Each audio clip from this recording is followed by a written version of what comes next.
Yes people, welcome back to another video. Today we're just going to be going over some very basics of how to use TradingView and kind of taking you from not even having looked at the chart before to then how we'd potentially mark up a trade, literally from nothing to something. My boy Nathan had actually requested this last week. Now Nathan's in my group, he already knows how to use TradingView, I know that, but this might be helpful to some of you guys. Maybe you can learn a little bit from it. And yeah, I do like it when someone comments and requests something, so if there is anything that you'd like to see, leave a comment, let me know, and we'll get that all ready for next time. So let's start off with just a Bitcoin chart. Now, I do not have a clue what's going on here. Let me just get that back to default. I don't know what this chart is. This must be from last bull run when I first started trading, which is absolutely disgusting. There's way too much going on here, but it's kind of cool to see from when I've been trading so long ago. These stop losses must be mistakes or what. Like, there's no way that I was longing from, like, I didn't know what I was doing, but I knew what I was doing more than that. But anyway, I don't want to get rid of this chart. I kind of just want to keep it around for nostalgia purposes. Let's get a fresh chart. And by the way that I search for that is literally just by typing on my keyboard in, or you can click on this up here. Now, when you first log on, it's going to look something a little bit like this. If you do decide that you do want to change your colours, you can just right click and press settings, or I believe that will kind of give you a similar thing. Now, for me personally, I do like to switch the colours up.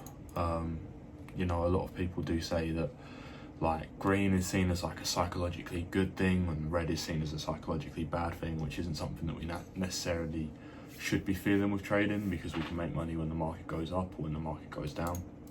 So for me, I just like to have my green candles as white and my red candles as black, and the borders will be black on both, and then the wicks will be the same as the bodies. So just go and change that over. I believe that's right, although it looks weird when it's zoomed out. It does look weird. Is that how long we have it? No, because the wicks on the... Okay, cool. So that should... Do I have it black wicks for both? Yeah, that's what I have it like. And then as far as that goes, I like to just have it a solid colour, and for me I just have it slightly lighter grey. I don't have it too light that gets harsh to look at night, but just something enough where it stands out from the black and white. But yeah, just gives you a little bit more contrast. So now when you're looking at this, you might go, okay, so I've got everything set up, I'm on my Bitcoin chart, but what if I want other charts? So you can have a little watch list here. By default, you'll have a slightly different one. But if you do want to add anything to your watch list, you know, say maybe you like Bitcoin, but maybe you also like Ethereum, then you can go ETHUSD, add that, and then drag that into whichever one of these that you'd like. Okay, so I just went and removed all of my favourite drawing tools from my little favourites bar, just so that then I can go back and re-add them with you. So I'd say probably the most important one, the one you might get the most use out of, is this trendline one. So I'd suggest favoriting that. All it means is that you can then go and draw anything that you'd like on your chart. So it's just really good just to have there, because it's probably, like I say, the most used drawing, at least in my case. The horizontal lines and then horizontal rays are pretty good, although you might not need both, because they both do fairly similar things. You've got the lines that just go all the way across both ways, and then the rays that just go across just from where you'd put them on. Although you can also use a shortcut of Alt-H for horizontal line, and then Alt-J for the horizontal ray. And as well, if you wanted the vertical line, you can do Alt-V as well. When I come down, I like to use Fibonacci every now and again. It's something that if you're just getting started, I probably wouldn't worry about too much.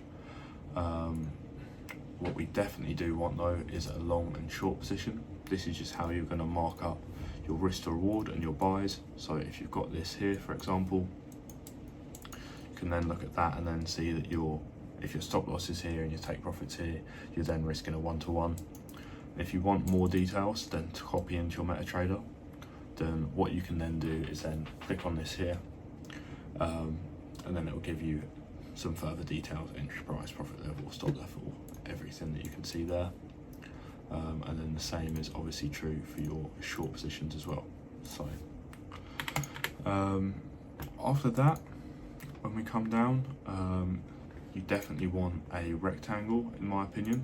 You know, it's all well and good having these horizontal lines, but sometimes you think, oh well, you know, it kind of respects there, but I'd also want a line there, when in reality you might just want to draw a box.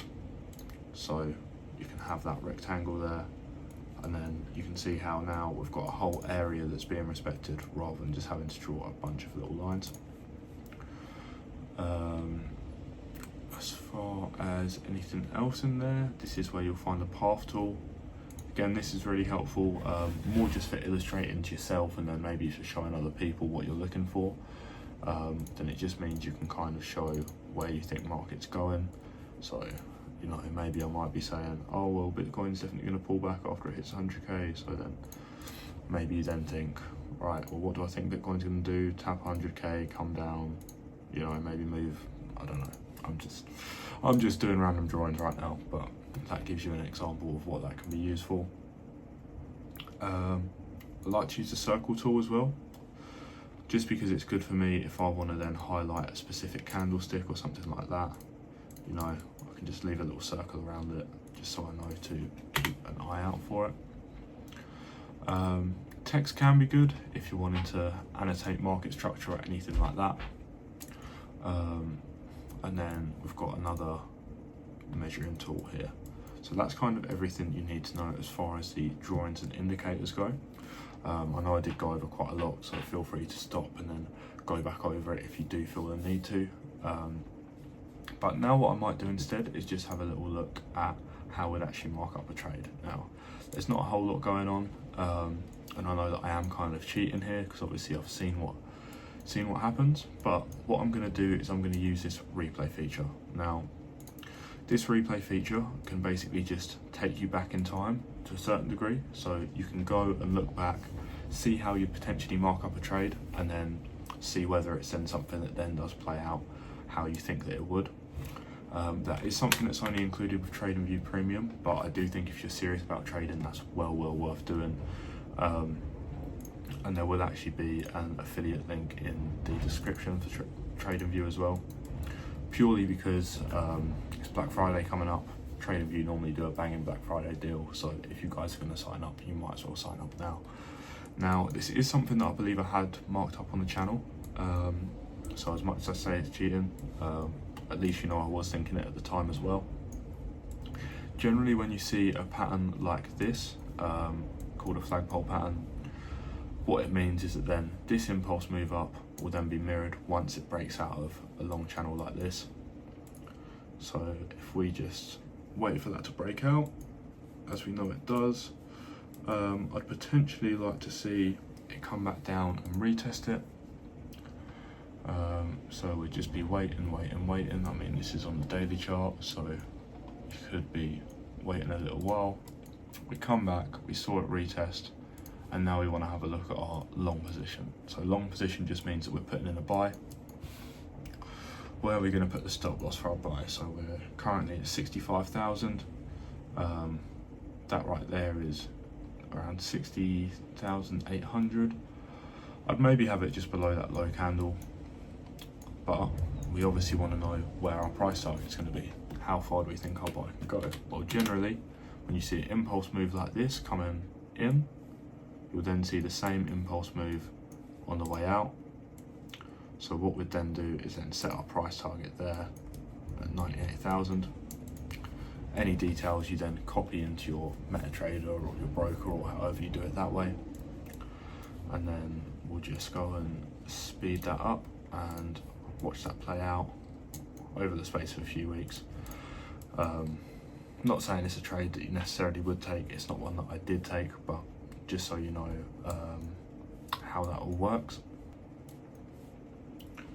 Now you might see that and go, okay, that's cool, but realistically that trade we're looking at from the 14th of October, and then it only just hit the take profit in the 21st of November. I want things at a little bit shorter time frame.